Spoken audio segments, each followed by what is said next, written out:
warahmatullahi wabarakatuh.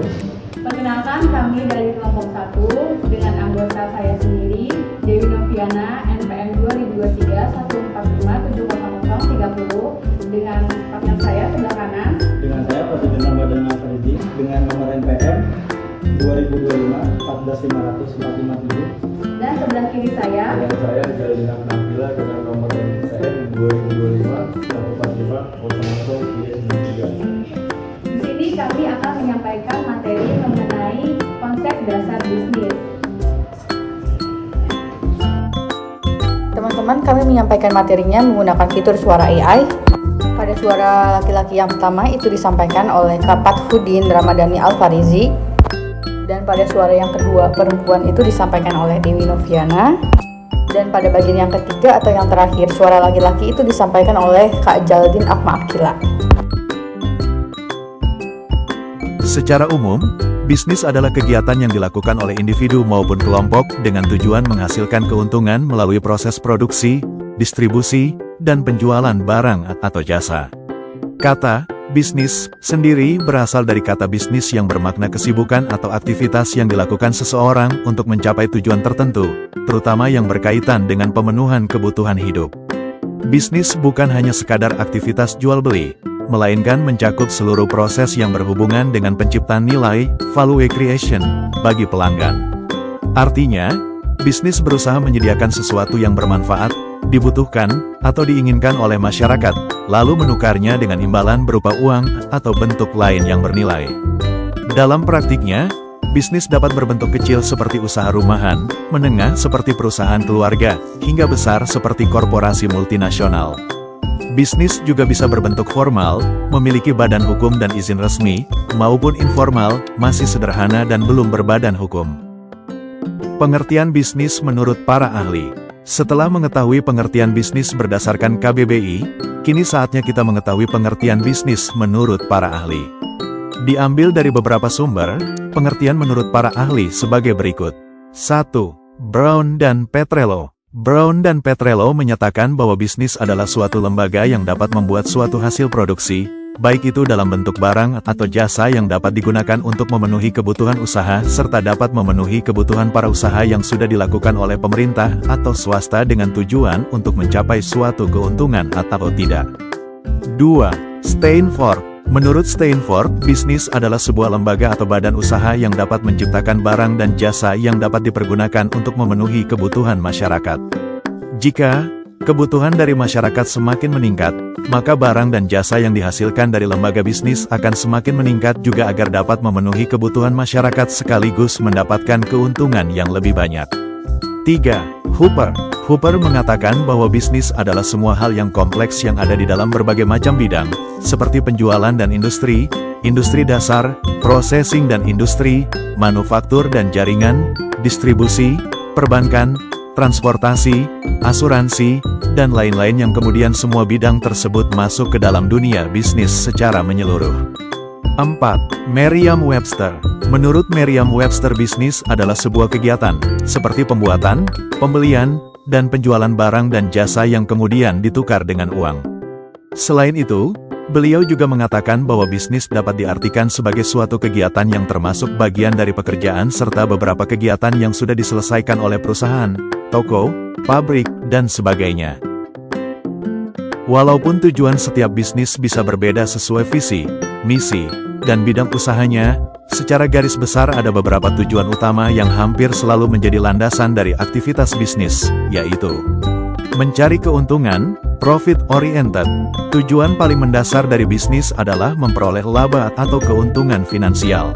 Keuntungan ini penting agar usaha bisa terus berjalan, berkembang, dan bertahan dalam jangka panjang. Tanpa keuntungan, bisnis akan sulit untuk membiayai operasional maupun melakukan ekspansi. Memenuhi kebutuhan dan keinginan konsumen. Bisnis hadir untuk memberikan solusi atas kebutuhan maupun keinginan masyarakat. Semakin sesuai produk atau jasa yang ditawarkan dengan kebutuhan konsumen, semakin besar peluang bisnis tersebut untuk berhasil. Menciptakan nilai tambah, value creation. Bisnis bukan hanya menjual barang, melainkan menciptakan nilai tambah. Contoh, mengolah bahan mentah menjadi produk jadi, memberikan layanan purna jual, atau menghadirkan pengalaman berbeda bagi pelanggan. menciptakan lapangan kerja. Dengan adanya bisnis, peluang kerja terbuka lebih luas. Hal ini membantu meningkatkan kesejahteraan masyarakat karena banyak orang mendapatkan penghasilan dari bekerja di perusahaan atau usaha tertentu. Meningkatkan pertumbuhan ekonomi. Bisnis yang sehat akan mendorong perputaran ekonomi. Kegiatan produksi, distribusi, hingga konsumsi akan saling terkait dan memberikan kontribusi terhadap pembangunan ekonomi suatu daerah maupun negara. Menjamin keberlangsungan usaha. Tujuan lain adalah mempertahankan eksistensi. Bisnis yang sukses bukan hanya mampu bertahan dalam jangka pendek, tetapi juga beradaptasi dengan perubahan zaman, teknologi, dan kebutuhan pasar. Memberikan manfaat sosial. Selain aspek finansial, bisnis juga memiliki tanggung jawab sosial. Misalnya dengan program CSR, Corporate Social Responsibility, pelestarian lingkungan, atau pemberdayaan masyarakat sekitar. Berikut 5 pilar manajemen bisnis. Menjalankan bisnis bukan hanya soal menjual produk atau jasa. Di balik kesuksesan sebuah usaha, ada sistem manajemen yang kuat dan terstruktur. Nah, salah satu kunci untuk memastikan bisnis bisa berkembang dan bertahan dalam jangka panjang adalah dengan memahami 5 pilar utama dalam manajemen bisnis. 5 pilar ini bukan sekadar teori. Masing-masing punya peran penting yang saling melengkapi dalam menjaga operasional bisnis tetap berjalan lancar dan produktif. Yuk, kenali kelima pilar tersebut agar bisnis Anda makin siap bersaing. 1. Manajemen sumber daya manusia, SDM. Manusia adalah aset terpenting dalam sebuah bisnis.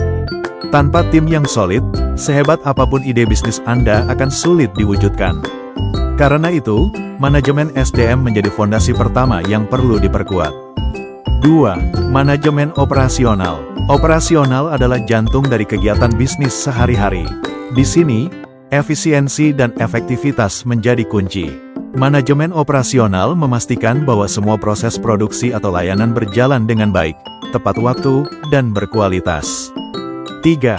Manajemen keuangan. Keuangan adalah darah bagi setiap bisnis.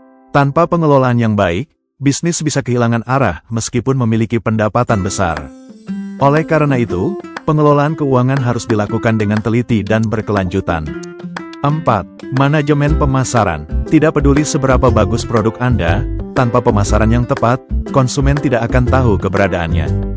Manajemen pemasaran bertugas untuk menghubungkan produk atau jasa Anda dengan target pasar yang tepat. 5. Manajemen strategi. Terakhir, tapi tidak kalah penting, adalah manajemen strategi. Ini adalah arah dan tujuan besar yang menentukan kemana bisnis akan melangkah. Tanpa strategi yang jelas, bisnis bisa berjalan tanpa arah. Jenis-jenis usaha. Di dunia usaha, pengelompokan jenis bisnis menjadi penting untuk memahami struktur dan strategi yang sesuai. Aspek yang sering dijadikan dasar klasifikasi bisnis, yaitu berdasarkan jenis kegiatan, bentuk kepemilikan, dan skala usaha.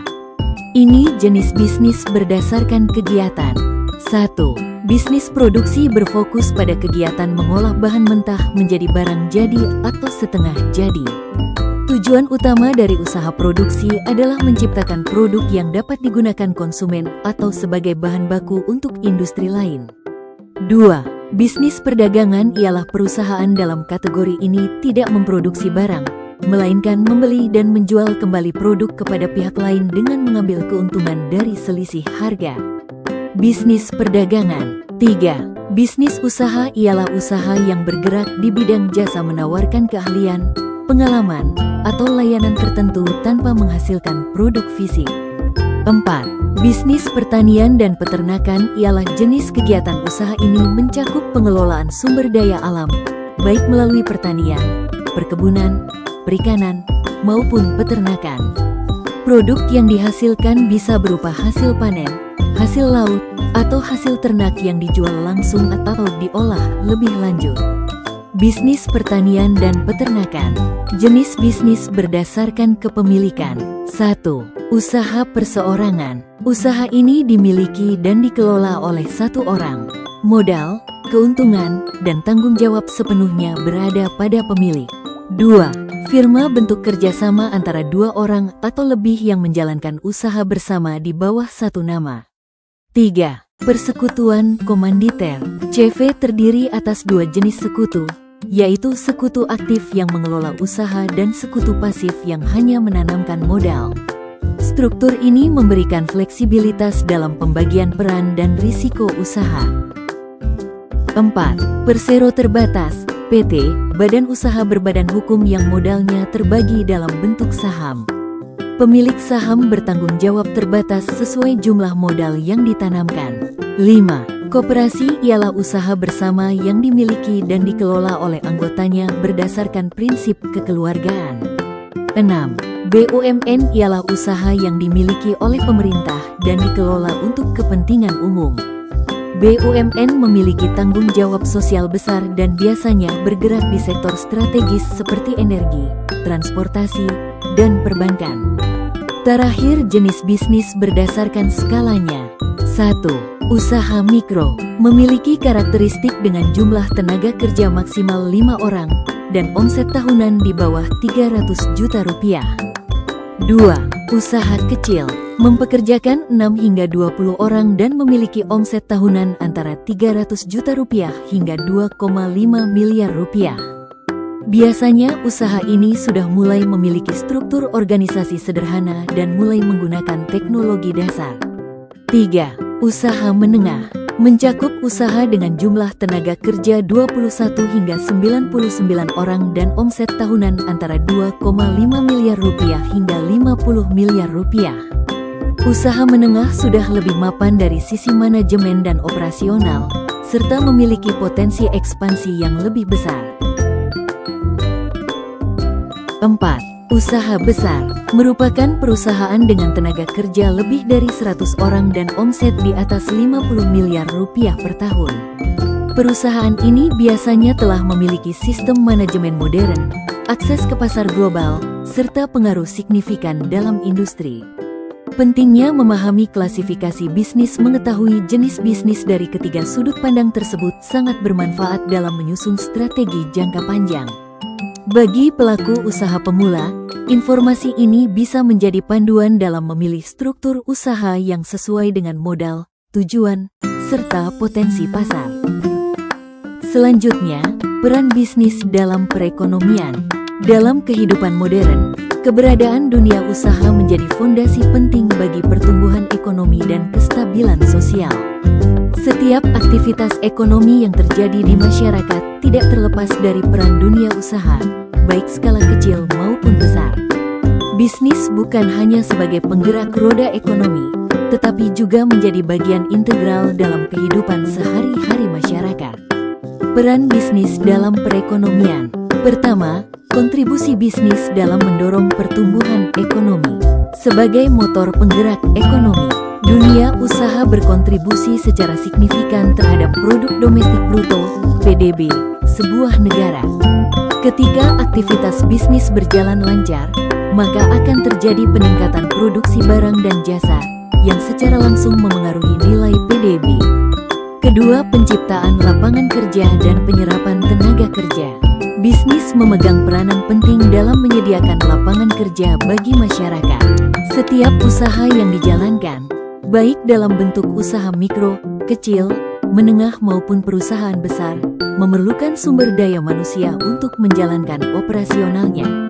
Ketiga, meningkatkan kualitas hidup masyarakat. Aktivitas bisnis tidak hanya memberikan dampak ekonomi, tetapi juga memengaruhi kualitas hidup masyarakat. Berbagai produk dan jasa yang dihasilkan oleh pelaku usaha membantu memenuhi kebutuhan dasar maupun sekunder manusia. Keempat, mendorong pemerataan ekonomi. Peran usaha mikro, kecil, dan menengah (UMKM) sangat signifikan dalam pemerataan pendapatan dan pembangunan ekonomi. UMKM tersebar di berbagai wilayah, termasuk daerah terpencil yang belum tersentuh oleh perusahaan besar. Keberadaan UMKM membantu masyarakat lokal memperoleh penghasilan serta mengurangi ketimpangan antar daerah. Adalah jaringan organisasi, pelanggan, pemasok, distributor, pesaing, dan pihak lain yang saling terhubung dan berinteraksi untuk menciptakan dan bertukar nilai secara kolektif. Ekosistem bisnis yang kuat memungkinkan kolaborasi, mendorong inovasi, memperluas jangkauan pasar, dan memperkuat daya saing seluruh anggotanya.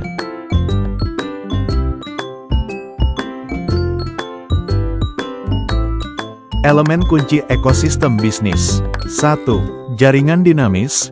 Organisasi-organisasi ini saling berinteraksi dan beradaptasi, menciptakan hubungan yang terus berkembang. 2. Nilai bersama. Para anggota ekosistem bertujuan untuk menciptakan dan bertukar nilai secara kolektif, bukan hanya untuk diri sendiri. 3. Kolaborasi dan kompetisi. Anggota ekosistem dapat bersaing, tetapi juga bekerja sama untuk mencapai tujuan bersama, misalnya dalam inovasi atau perluasan pasar.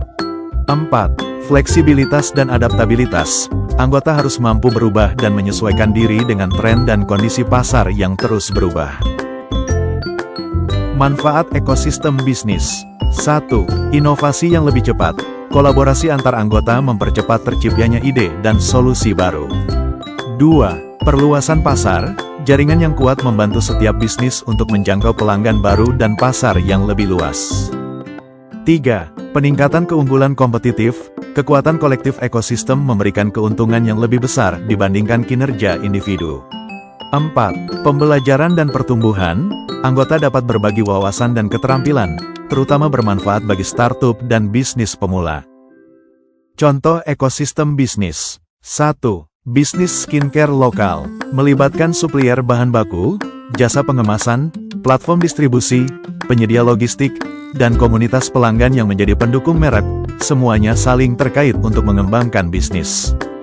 2. Ekosistem platform digital, contoh seperti platform e-commerce atau media sosial yang menyediakan alat dan saluran bagi para pemasok, penjual, untuk menjangkau pelanggan, serta bagi pembeli untuk mendapatkan berbagai pilihan produk. Tantangan unik bisnis meliputi persaingan global dan digitalisasi yang mengharuskan inovasi berkelanjutan, perubahan perilaku konsumen yang menuntut ekspektasi tinggi, keamanan siber, ketidakpastian regulasi, serta keterbatasan modal dan manajemen keuangan yang kurang terstruktur. Selain itu, tantangan unik dapat juga berasal dari perbedaan budaya dan infrastruktur yang tidak memadai dalam bisnis internasional dan lokal. Tantangan umum di era digital.